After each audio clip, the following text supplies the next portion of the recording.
Namaste, guys. ChristianRLong, life enhancement consultant, giving you a big and beautiful shout out on this Tuesday evening here in Denver, Colorado. It is 6 o'clock p.m. Mountain Time. We're jumping on for our daily dose of growth challenges designed to grow your soul and help you become a better person. Welcome, welcome, welcome, welcome. Karen gets the cookie for tonight. Lizzie, Namaste, because she was the first on. Welcome, welcome, welcome. Excuse me. Brandy, Namaste. I never see you on the streams. I did it. Yay, Lizzie. Woohoo. Okay, so when we jump on the streams in the evening, because we do the challenge in the morning at 8 o'clock a.m. Mountain Time, and then we follow up at 6 o'clock p.m. Mountain Time. We say, I did it. I didn't do it. We did it. We didn't do it. Taking ownership. Lori, Namaste. Oh, Karen, busted it out. You did it. Good job, girl. Proud of you. Joanna, Namaste. I'm digesting carrots, not because I have a bunny, but because I like carrots. Lori says, I did it. Yay. I like how you guys add your little bitmojis at the end. It makes it more personalized. Good evening to you as well. Namaste, Joanna. You did it. Yay. So you basically have a 15-minute challenge each and every morning, and you have 10 hours to complete that 15-minute challenge. Today is challenge 22, right? Challenge number 22 out of roughly 60 challenges. We're going to do at least 60 challenges, and then we'll reassess, reevaluate, rerun through it to find out what's the best thing for the group and help you guys continue to grow, evolve, and become better souls and better people. So our challenge, Suresh, Namaste, today was interesting. It was inspired yesterday, thought about it in the evening, and then this morning it came to me again, worked out a little bit of the wording, because if I get too wordy, it gets confusing. If I don't get wordy enough, it gets confusing. And then you ask me to clarify, which makes me talk more, right? So we want to make it nice and clean, clear, simple, to the point. So challenge 22 was about belief systems. Belief systems. So you talked about, basically you want to ask yourself the question, what would be an empowering belief that I need to add into my life? Or a belief that if I added would empower me? What is a belief that I currently hold that if I removed it, it would move my life forward? And what is a belief that I currently hold that is causing me suffering? Suresh says, did it and loved it. Oh, snap. I love it. Good, good, good. So through the process of you guys examining your own beliefs, before the challenge, during the challenge, and after the challenge, for those of you who did it, what was your realization? What was your realization about your beliefs? And again, beliefs are nothing more than a thought that we think over and over and over and over and over again, and we add emotional energy to it. So if we have a certain thought and we add positive emotion to it, it produces positive results in our lives. If we have a certain thought and we have negative emotions to it, it produces negative experiences in our lives, right? Negative results, if you will. So beliefs are super, super, super important. Super important. Another way of looking at a belief is a viewpoint. Your viewpoint. Your viewpoint is the framework that creates your thoughts. Christy, Namaste. That creates your thoughts, your words, your feelings, your actions, your livelihood, your spiritual practice, your understanding of oneness, right? Very, very, very important. And it starts with the frame. So for instance, if you looked at viewpoint and belief system, that during the time of Christopher Columbus, they had a belief that the world was what? Flat. And that if you got into a boat and went to a certain distance, you would fall off the earth and die. Jenny, Namaste. So would it be fair to say, good job, Chrissy, you did it, awesome. Would it be fair to say that that belief structured their thoughts, their words, their feelings, their actions, their livelihood, right? You're not going to have, you're not going to be a professional, what is it? What's the word I'm looking for? You're not going to be a globetrotter, right? Going with boats and stuff, if you believe that getting in a boat, you're automatically going to die because you're going to fall off the earth, right? So that determines even your livelihood. Deepak, Namaste. I loved it. Made me do some soul searching. Aha, very good. Very, very good. And my answers appear to be spot on. Excellent. Soul searching. Good, good, good. And you know the funny thing is about soul searching is that it's more of a process of removing layers of programming, false beliefs, inaccurate viewpoints, than it is because God is here now. We are God. God is in us, around us, through us, right? Everywhere and anywhere is God. But it's the realization of that is what we're working on. Because mentally you can go, yeah, I get it. God is here, there, everywhere. God is within. I get it. Mentally. But are you getting it experientially? Tina, namaste. So, Suresh is busting out some high-level Naj. Hold on. Felt empowered and excited. Let me reflect more. Good. Both of you have that experience, which is good.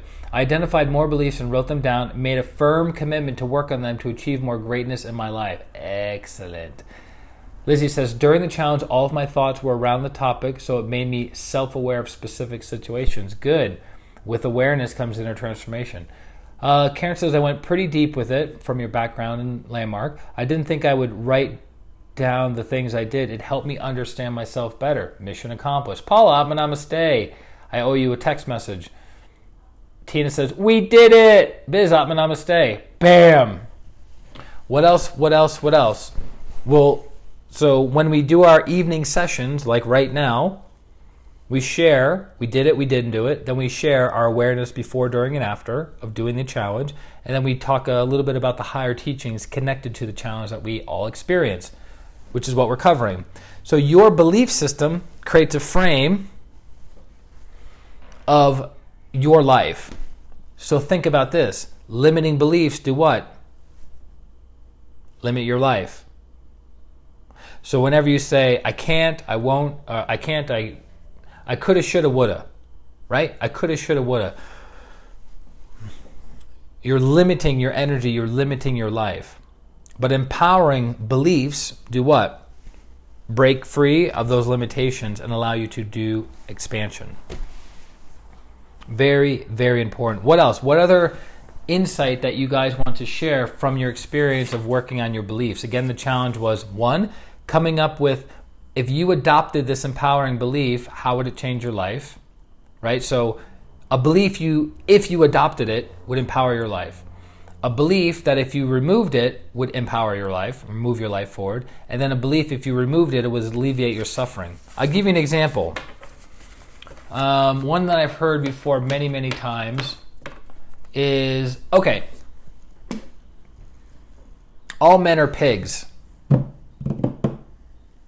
That's the belief of a woman who's been traumatized by her relationships with men.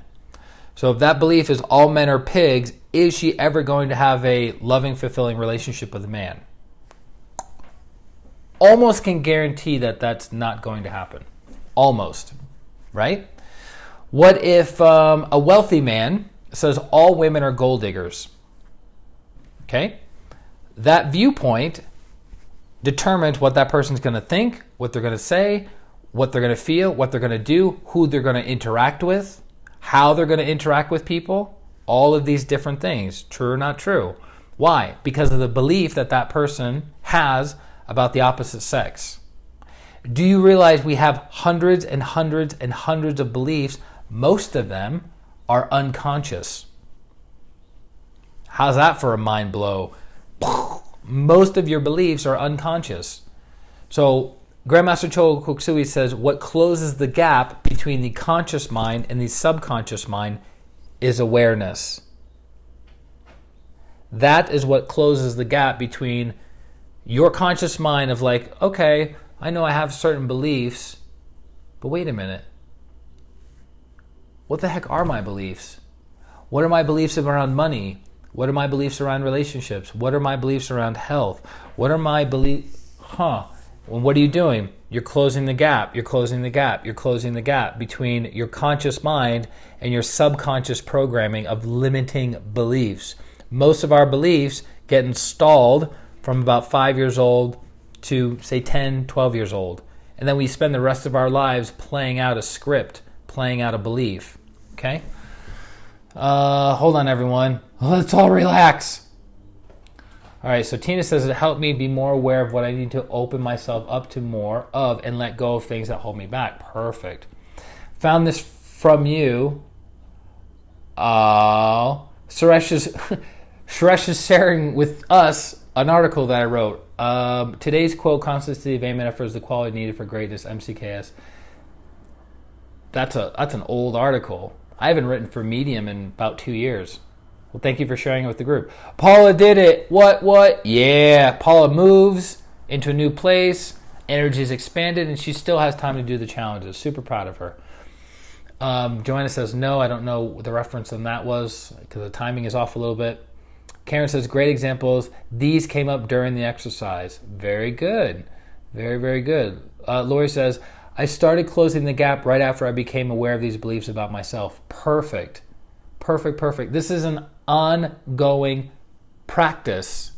If you have hundreds of beliefs that you're not even aware of, do you understand how important inner work is? And now it's not something that you do when it's convenient or not convenient. You do it throughout the entire day. That's why I said, what's a belief if you adopted that belief would transform your life? Because all it takes is 1 or 2 good beliefs, transform your life. What belief, if you removed it, that you currently have, if you remove that belief, would move your life forward? Happens like that, yes? But you can only change a belief when you have awareness of what the belief is and then what is the opposite belief. Beliefs are super, super, super important. Does that make sense? So,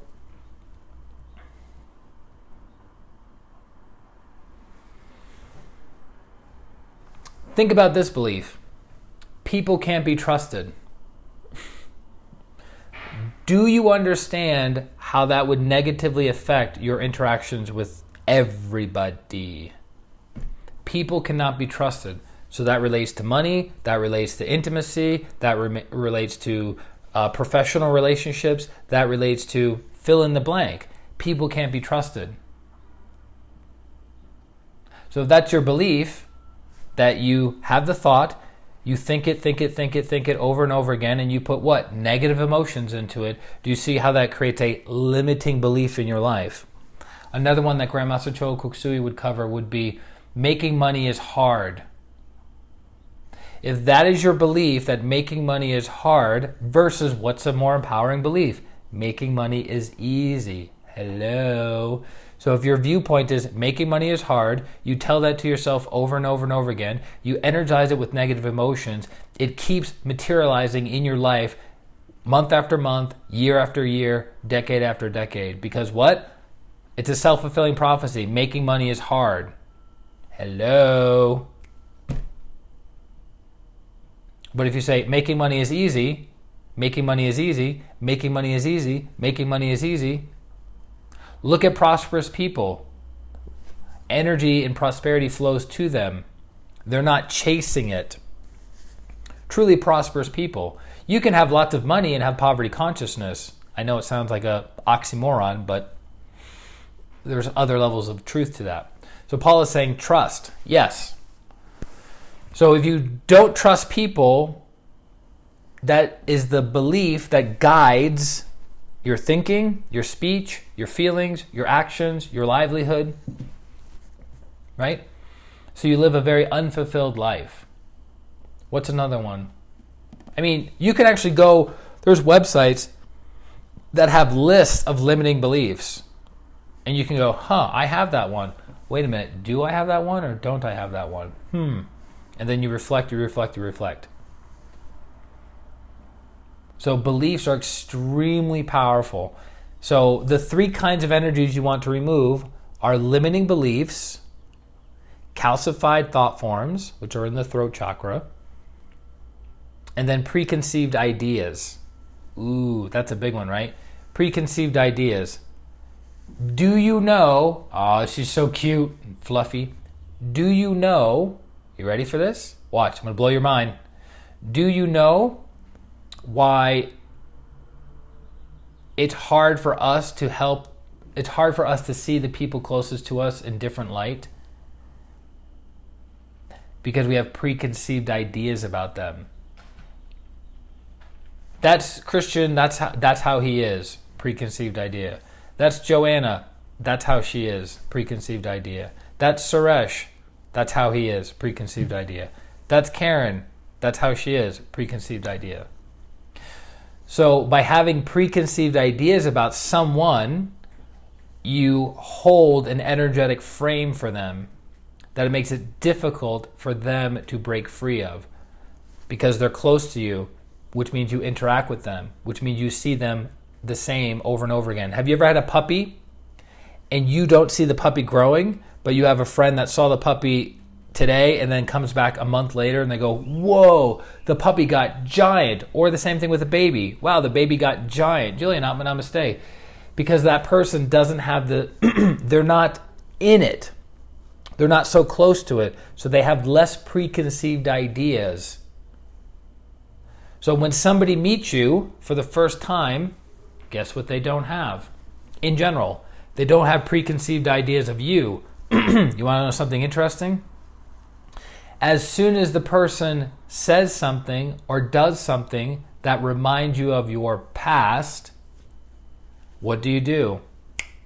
I know what this looks like. This person is just like my ex. This person's just like my mom. This person's just like my dad. This person's just like so-and-so. So because of a person saying or doing one or two things, we take their infinite consciousness and we go, whee, squish. Right? And we say that that's who that person is. That's called a preconceived idea. So what do you have to do? You have to let go of your preconceived ideas. Preconceived ideas. So that relates to politics, religion, race, sex, income. You can see where a lot of these things come in. Why? The reason we have preconceived ideas is it because it allows our brain to process information faster. If we see a trigger and go, aha, when that trigger happens, it means this. We don't have to have what? Awareness. We don't have to have understanding. We don't have to have adaptability and flexibility in our thinking. So we just go, oh, when someone says this, it automatically means that. True or not true? If somebody says this, it automatically means that. But you're missing context. You're missing the content before and after. You're missing the person's state of mind. You're missing the person's case history. You're missing all of these things. What if you had a bad day and somebody met you on that bad day and they go, oh, that's so-and-so? No, that was just you in a very short moment of time having a bad day. That doesn't encapsulate everything and anything about you. Hello? Okay? So Paula says, releasing preconceived ideas, the setting of my business has helped so many clients transform. Not perfect yet, but what a shift it was immediately. Very good. Paula has made huge progress in the past 2 years. Huge. She's a different person. And it's funny, a different person, more so she's actually who she truly is. She has more soul energy of herself going through her system. Less programs, less limiting beliefs, less fear, less anxiety, less calcified thought forms, less preconceived ideas about life and about herself and about others. A lot of our preconceived ideas are about ourselves. That's another reason why we don't move our lives forward. This is super important, guys. This is for everyone listening to the live and listening to the replay. The reason we don't move ourselves forward is because we're so close to ourselves, right, that we don't see our own growth and development. We don't see the quantum leaps that we've made in our viewpoint, in our healing around trauma, around fear, around anger, right? We don't see the big leaps we've made with forgiveness, practicing gratitude, practicing good self-esteem, good self-image, because we're always connected to ourselves. So beliefs, very, very important. What are you doing? God, she's so fast. You doing, baby girl? So I hope that helps you guys have a deeper appreciation and understanding about limiting beliefs, which make your world smaller, which keep you stuck, preconceived ideas, which make you not see things as they are and makes you rigid and inflexible with your thinking. And then, excuse me, and then calcified thought forms. It means energy that's hardened in your system, which attracts similar energies. Paula says, all credit to my teachers. Yeah. The karma we have towards our teachers is very, very heavy, especially towards our Sat Guru, our main permanent spiritual teacher. Our karma is very, very heavy. One way of looking at it, I heard this many, many years ago. I thought it was fascinating. I was like, I never even thought about it like that. But think about the karma that we owe the sun. Think about that. The karma we owe the sun, not for just this lifetime, but all the previous lifetimes of the sun radiating light to us, growing the earth, giving us food, giving us intelligence, giving us the capacity to have physical life. How do you repay the sun? It's impossible. There's no amount of effort that we could do in any number of incarnations to pay back the sun, the energetic sun, the Lord of the sun, Lord Surya, or Lord Savitar, depending upon what time of day you're referring to. You have the morning sun, you have the rising sun, the setting sun, different energies. How could we possibly pay back the sun for the infinite blessings it's given us over the course of eons and eons and eons of lifetimes? Impossible. Same thing with our spiritual teacher. Our spiritual teacher has been feeding us, guiding us, nurturing us, loving us from afar or close, depending upon your perception, for eons and eons and eons and eons and eons of time. How could you possibly pay back your spiritual teacher? Sarah Atman, namaste. So that's why we practice gratitude. That's why we practice reverence. That's why we do the work of our teacher. You might say, well, I don't know what the work of my teacher is. I don't even know if I have a teacher. We all have an inner teacher. Our goal is to become conscious of that, to be a good person, and to do service to humanity. However that shows up. Make sense? Very, very important. Just flopping around. I don't think a bunny's back legs can move independently of each other. I think they just permanently move together. It's adorable. So I did not do it. Good job, Sarah. Way to be accountable, girl. Way to be responsible. I'm proud of you. Tomorrow is another day for another challenge. Remember, all the challenges are independent of each other. Okay? So, no way we can pay back our spiritual teacher. It's impossible.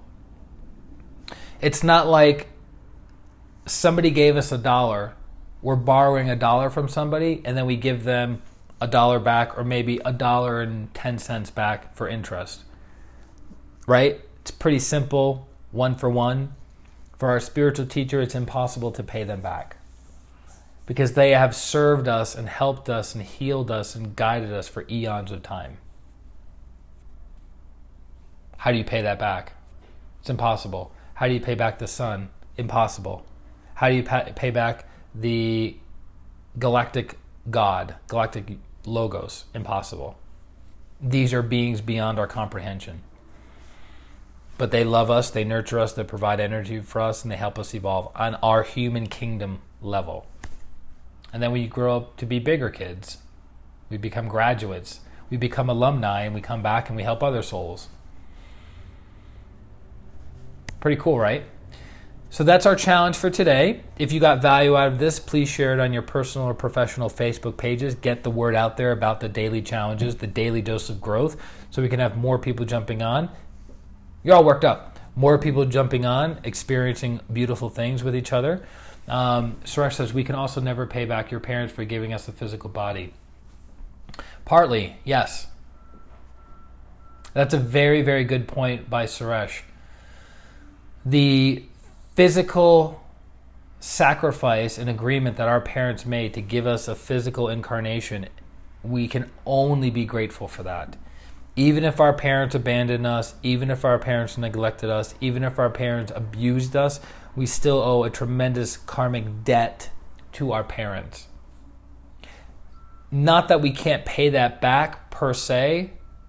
There's other levels of truth. But what I'm referring to is our spiritual teacher, and in this example, the solar logos. Impossible to pay back. What you said just inspired me greatly. Oh, beautiful. As we talked about before, inspiration is breathing life into. So that's why one of Grandmaster Choa Kok Sui's books is called Inspired Action. You're not forcing yourself to spread pranic healing. You're not forcing yourself to be a pranic healing instructor. You are inspired from within to do this work. I'm inspired to do this work. This is why I'm here on this planet. Okay? Which I just realized I have to shave. So thank you guys very, very much for sharing your time and energy with the group. May the good karma come back to you and your family many, many times. The blessings of God, so be it. The blessings of the teacher, so be it. And then let me know how I can continue assisting you in your growing process. Feel free to hire me at ChristianRLong.com. Consultation, 30 minutes for free. Karen, get it. Or sign up for a distant pranic healing session right then and there if you know what you need healing on. And we bust it out. 30 minutes for free, get an idea. 1 hour, coaching, healing. Suresh says, my mind is completely blown of the sun and Galactus logos. Yeah. Andrew, namaste. Welcome. Have an amazing evening. Much love, light, and blessings. Power to all. So be it. Thank you, Joanna. You're welcome, Tina. Elena. Hey, Tina, I had a question. Does Elena watch most of the evening streams with you, or is she at practice?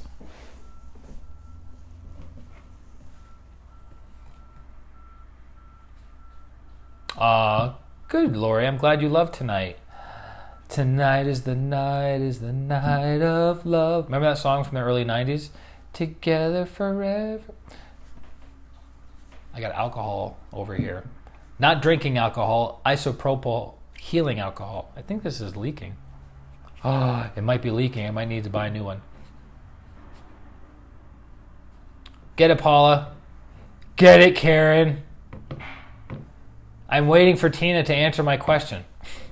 No, she's working out. Okay, so typically she's not part of the evening streams. I had a feeling, because I think you've said many times she's been working out. It'd always be nice to get her feedback of how her experience was. Or maybe she's working out next to you and she just says, Mom, type this. But she hears, well, there you go. She hears from a distance. That's another song from the early 90s. From a distance. Bette Midler, anyone?